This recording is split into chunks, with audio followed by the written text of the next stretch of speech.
Todas as músicas que cantamos aqui, irmãos, elas dão conta de coisas que nós cremos. E frequentemente eu vou dizer desse púlpito, ainda que não pregando, Jesus está para voltar, irmãos. Jesus está para voltar. Ele vai voltar. Ainda que demore, ainda que pareça que está demorando, Jesus vai voltar. E só subirá com Jesus aquele que crer em Cristo como Salvador e Senhor de sua vida. A fé é o elemento fundamental para que sejamos levados por Cristo para a morada com Ele. Não se engane, não se engane, não se iluda. Não há outra alternativa para o homem senão crer em Jesus como seu Salvador, como seu Senhor, e a partir disso poder morar no céu. Deus não mandaria Jesus aqui, Deus não deixaria que o seu filho morresse, que fosse cuspido, que levasse uma coroa de espinho, que sofresse tudo que sofreu. Ele não entregaria o seu filho à lama por nós, se não fosse para garantir um lugar no céu. A igreja tem que viver dessa esperança. É essa esperança que nos conforta, irmãos. E frequentemente a gente perde essa perspectiva porque a gente se envolve com as coisas do mundo e a gente pode se esquecer que Jesus vai voltar. Ele vai voltar. Hoje de manhã, a irmã Dorcas falou sobre Jeremias que desceu à casa do oleiro e aquele texto é muito claro sobre isso. Nós precisamos nos colocar na mão do Senhor como barro para que o Senhor faça o que Ele queira. E a igreja só vai ser vitoriosa se ela tiver essa consciência. Se nós tivermos a consciência de que nas mãos de Deus Ele faça o que Ele queira. Primeiro a vontade dEle, depois a nossa. No ano passado, eu falei à igreja sobre duas questões. A primeira foi sobre a vocação da igreja. A segunda foi sobre a identidade da igreja. E hoje eu queria partilhar com os irmãos sobre a natureza da igreja. 3 questões fundamentais: a identidade, a vocação e a natureza da igreja. A palavra igreja, quando aparece no Novo Testamento, ela aparece significando que a reunião das pessoas que estão aqui foram chamadas de fora para participarem de uma assembleia. Eclesia ou eclésia significa assembleia. Antigamente na Grécia, os políticos, os homens livres da Grécia, se reuniam em assembleia na praça. E, portanto, a assembleia ela é tomada nesse sentido para significar igreja. Na palavra vocação, nós trabalhamos ela hoje na escola dominical, significa voz, ação. É uma palavra do latim que significa vocatio, um chamamento de vocatus, pessoa chamada. E vocare significa chamar. Se você é crente em Jesus Cristo, você foi chamado por Deus para ser igreja. Entendeu? Você não é igreja porque você quer. Deus te amou primeiro, enviou o seu Filho, te fez crente. E agora, por esse chamado que te tira da morte para a vida, você se tornou uma nova criatura e agora você é a igreja de Cristo. Agora você pode viver esse amor em comunidade. Essa comunidade precisa, a partir desse amor, desse chamamento, ir ao mundo e buscar outras pessoas para que elas possam experimentar desse amor. Não tem nada mais desafiador para um crente em Cristo Jesus que as pessoas que não são crentes experimentem desse amor e elas vejam desse amor em nós. E eu espero que a Arlete tenha vivido esse pequeno momento naquele culto que a gente fez na sua casa. E é isso que nós precisamos fazer, irmãos. Ir em busca das pessoas, demonstrar esse amor, esse interesse que nós precisamos ter, porque o Senhor nos chama. O Senhor nos chama, o Senhor está te chamando para ser igreja, para ir em busca de pessoas que precisam ser salvas. E nós precisamos pedir a Deus, irmãos, que Ele coloque no nosso coração essa paixão pelas almas, que Ele nos mova com o seu Espírito para que a gente faça isso. Essa vocação que nós temos nos dá uma identidade. A Igreja de Cristo tem uma identidade. Ela está no mundo e o mundo a reconhece como igreja por aquilo que ela vive na sua identidade. Portanto, nós não somos só chamados, mas nós somos comandados a ser de uma forma que mostre ao mundo que nós somos diferentes. Nós não podemos ser igual ao mundo, nós temos que viver de uma forma, e esse viver precisa alcançar pessoas da forma como vivemos. Queria que você abrisse a sua Bíblia em Efésios 1.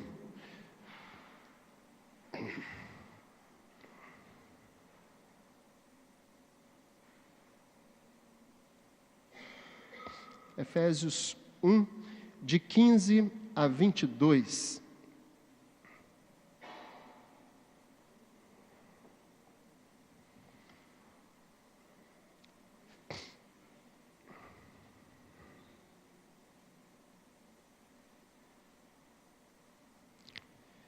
A palavra do Senhor diz assim, Paulo escrevendo aos crentes de Éfeso, ele diz assim: por isso também eu, tendo ouvido a fé que há entre vós no Senhor Jesus e o amor para com todos os santos, não cesso de dar graças por vós, fazendo menção de vós nas minhas orações, para que o Deus de nosso Senhor Jesus Cristo, o Pai da glória, vos conceda espírito de sabedoria e de revelação no pleno conhecimento dele.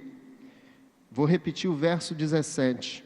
Para que o Deus de nosso Senhor Jesus Cristo, o Pai da glória, vos conceda espírito de sabedoria e de revelação no pleno conhecimento dele.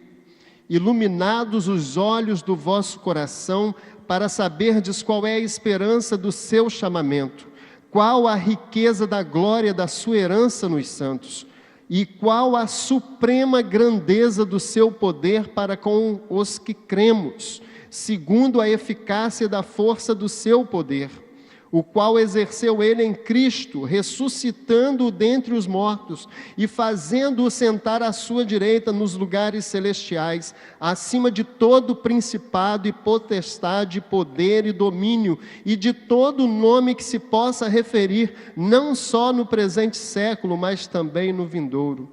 E pôs todas as coisas debaixo dos pés, e para ser o cabeça sobre todas as coisas, o deu à igreja, a qual é o seu corpo, a plenitude daquele que tudo enche em todas as coisas.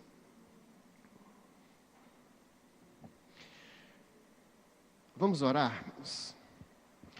Senhor Deus, em nome de Jesus, a Tua palavra está lida diante da Tua igreja. Queremos Te pedir, Senhor, que essa palavra ela seja viva na nossa vida e que ela surta os efeitos necessários para que a possamos viver fora das quatro paredes. Toca, Senhor, o nosso coração. Mova-nos à Tua vontade. Prepara a Tua igreja, Senhor. Restaura a Tua igreja para que ela viva o Teu Evangelho e para que as pessoas possam sentir que há um Deus firme, poderoso, fiel e que toma conta de nós e que nos dá a esperança da vida eterna em Jesus Cristo, nosso Senhor. Amém. Dona Dorcas falou hoje de manhã que ela estava assim, né? Não sei, foi uma palavra de tremendo, né?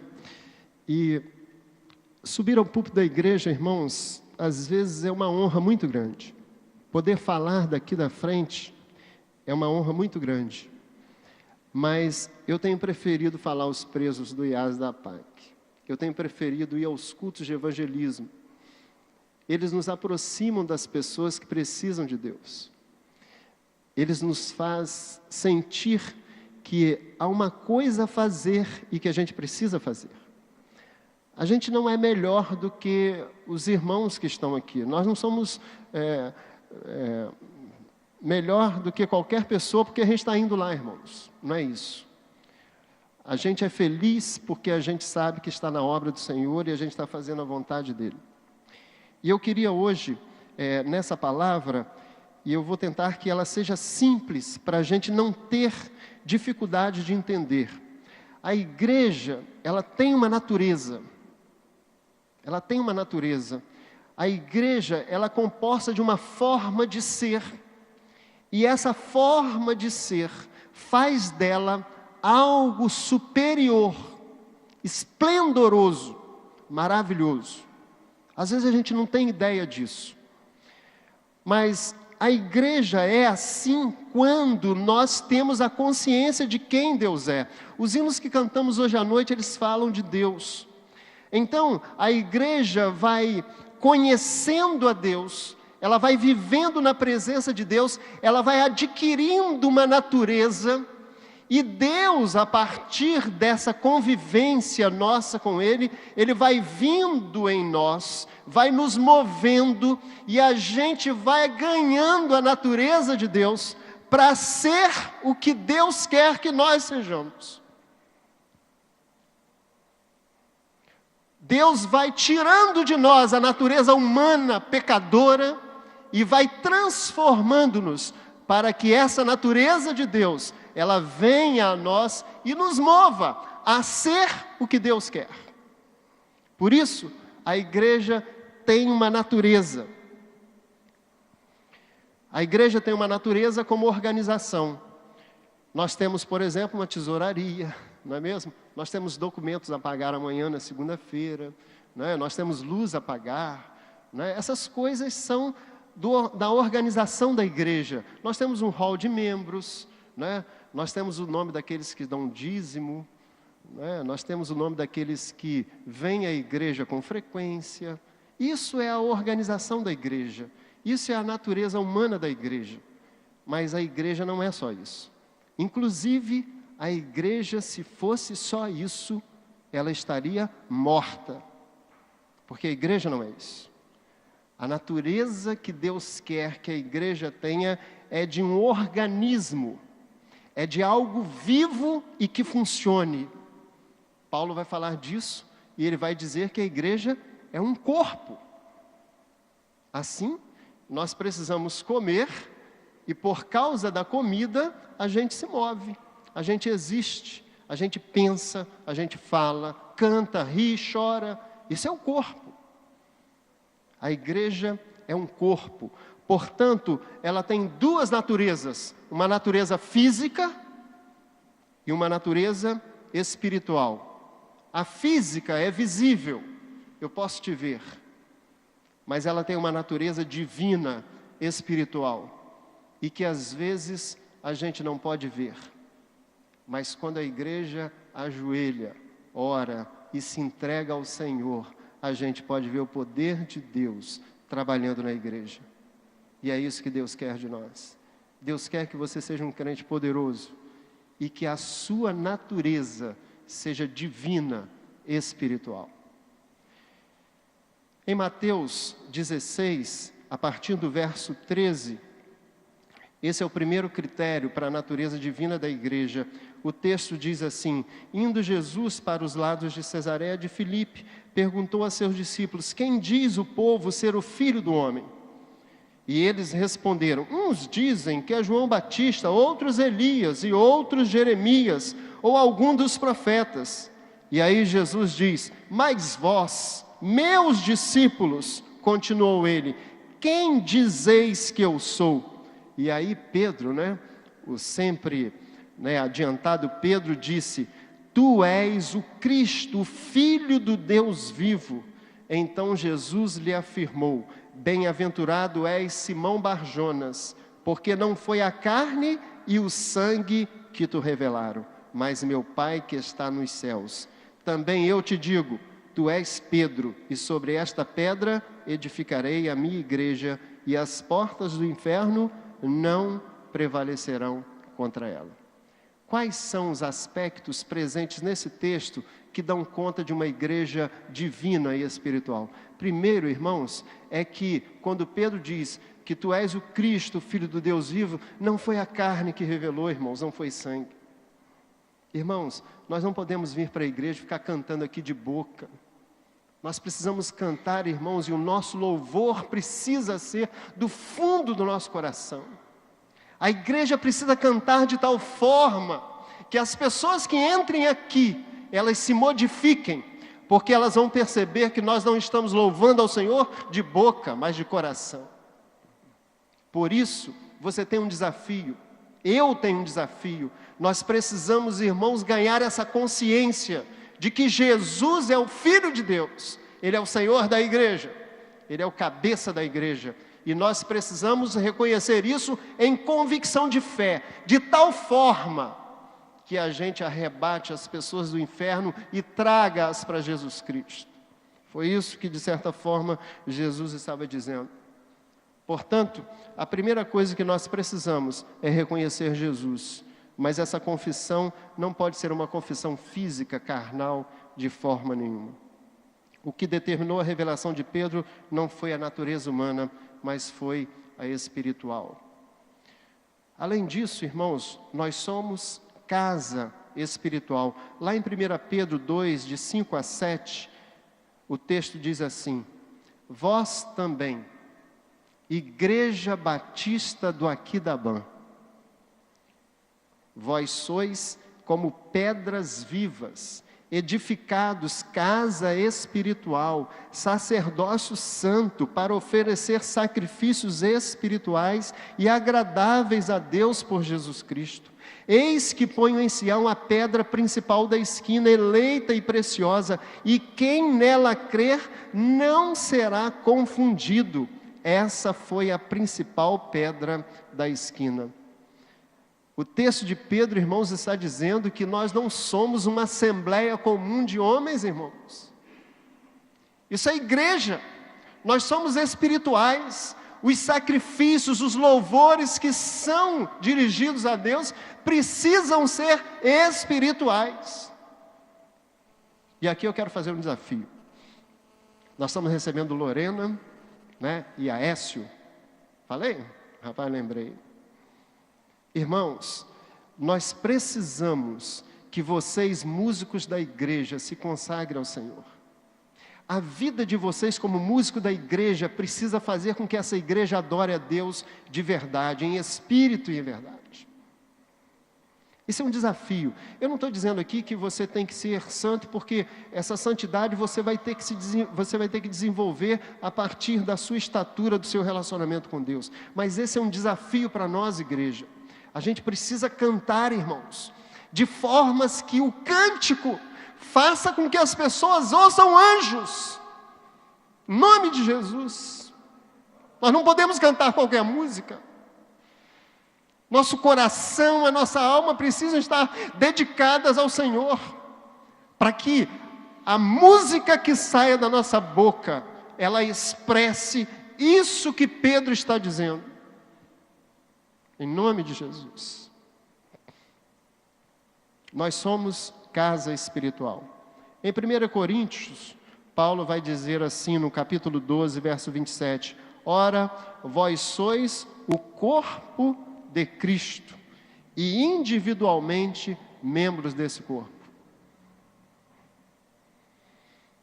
Irmãos, ser corpo de Cristo e lambrecar esse corpo de lama com pecado, com coisas erradas, é terrível para o Senhor. Irmãos, nós precisamos de uma vida consagrada, nós precisamos, eu quando falo de precisar aqui, não há como a gente expressar isso. Nós precisamos de uma vida santificada, irmãos, para que esse corpo, ele tenha esse organismo, ele funcione da forma como Deus quer. Se nós não dedicarmos a nossa vida ao Senhor, se a gente não for como Deus quer, Se a gente não se santificar, esse corpo não vai ser o corpo de Cristo. E nós vamos ficar divididos entre fazer a vontade do mundo e a vontade de Deus. E essa divisão é terrível. Porque a Bíblia diz que quem comigo não ajunta, espalha. A gente precisa se dedicar ao Senhor, irmãos. A gente precisa se dedicar ao Senhor. O Senhor precisa estar conosco para que nós sejamos o corpo de Cristo. Em Efésios 5, 23, a igreja, Jesus Cristo é a cabeça da igreja. O texto diz assim: porque o marido é o cabeça da mulher, como também Cristo é o cabeça da igreja, sendo este mesmo o Salvador do corpo. Olha bem, irmãos, Paulo escreve a Efésios e diz o quê? Que Cristo é o cabeça da igreja. É Cristo que demanda, é Cristo que orienta, e aí Ele, por conta disso, é o Salvador do corpo. Foi Ele que te salvou, foi Ele que me salvou. Portanto, Ele é o cabeça da igreja. Em Efésios 1:5, Paulo vai confirmar a igreja como corpo, e ele vai dizer o seguinte, nós lemos aqui o texto: por isso também eu, tendo ouvido a fé que há entre vós no Senhor Jesus e o amor para com todos os santos, não cesso de dar graças por vós, fazendo menção de vós nas minhas orações. E aí Paulo dá uma declaração, irmãos, profunda: para que o Deus de nosso Senhor Jesus Cristo, Pai da glória, vos conceda espírito de sabedoria e de revelação no pleno conhecimento dele. Irmãos, o Senhor está com as portas escancaradas para que nós tenhamos dele espírito de sabedoria e para que nós tenhamos dele esse conhecimento pleno, para que a gente possa viver com uma convicção tamanha que o inferno vai ser derrotado em nome de Jesus. Essa convicção, irmãos, não é uma convicção humana, é uma convicção vinda do amor de Deus por nós em Cristo Jesus. Essa convicção faz com que a igreja caminhe, com que a igreja pise em lugares onde o diabo manda, mas se a igreja tem poder, ela vai e ele não resiste. Aonde pisar a planta do seu pé, Deus estará com você. Irmãos, nós somos uma igreja, nós somos o corpo de Cristo, Ele é a cabeça, nós precisamos viver isso em nome de Jesus. E aí no verso 18 ele diz: iluminados os olhos do vosso coração, para saberdes qual é a esperança do seu chamamento. Ou seja, Cristo te chamou e há uma esperança. E você precisa experimentar essa esperança. Esse chamamento é a vocação da igreja. E aí lá no verso 23, ele diz: a qual é o seu corpo, a plenitude daquele que a tudo enche em todas as coisas. A igreja, irmãos, é o corpo de Cristo. Ela experimenta a plenitude de Cristo. Efésios 3:6, a saber que os gentios são cordeiros, membros do mesmo corpo e coparticipantes da promessa em Cristo Jesus, por meio do Evangelho, do qual foi constituído ministro, conforme o dom da graça de Deus, a mim concedida, segundo a força operante do seu poder. A mim, o menor de todos os santos, me foi dada esta graça, de pregar aos gentios o Evangelho das insondáveis riquezas de Cristo, e manifestar qual seja a dispensação do mistério. E aí Paulo aqui vai falar do mistério. Que mistério será esse? Desde os séculos, oculto em Deus, que criou todas as coisas, para que... Aí, irmãos, esse texto aqui, irmãos, ele é fundamental a gente se entender como igreja. Ele diz: pela igreja, a multiforme sabedoria de Deus se torne conhecida agora dos principados e potestades nos lugares celestiais. Irmãos, o Senhor colocou a igreja na terra para que ela exerça a sua função como organismo. E o poder que essa igreja tem está dado na multiforme sabedoria de Deus a nós. Você tem poder de Deus para ser igreja. Na igreja se revela a plenitude de Cristo. E ele diz no verso 11, segundo o eterno propósito que estabeleceu em Cristo Jesus nosso Senhor, pelo qual temos ousadia e acesso com confiança mediante a fé nele. Portanto, vos peço que não desfaleçais nas minhas tribulações por vós, pois nisso está a vossa glória. Paulo aqui faz um apelo, à igreja, mas eu quero fazer um apelo a você. Não desfaleça. Não desfaleça. Não desfaleça. Se as coisas estiverem difíceis, não desfaleça. O Senhor está com você. O Senhor cuida de você. Deus te ama. Deus te ama com um profundo amor. Maridos, amai as vossas mulheres, como também Cristo amou a igreja e a si mesmo se entregou por ela. Então, olha bem, irmãos, Cristo se entregou pela igreja, para que nós fôssemos igreja. E aí Paulo, escrevendo aos Efésios 5,32, vai dizer: grande é este ministério, mas eu me refiro a Cristo e à igreja. Mas que mistério é esse? Que mistério é esse?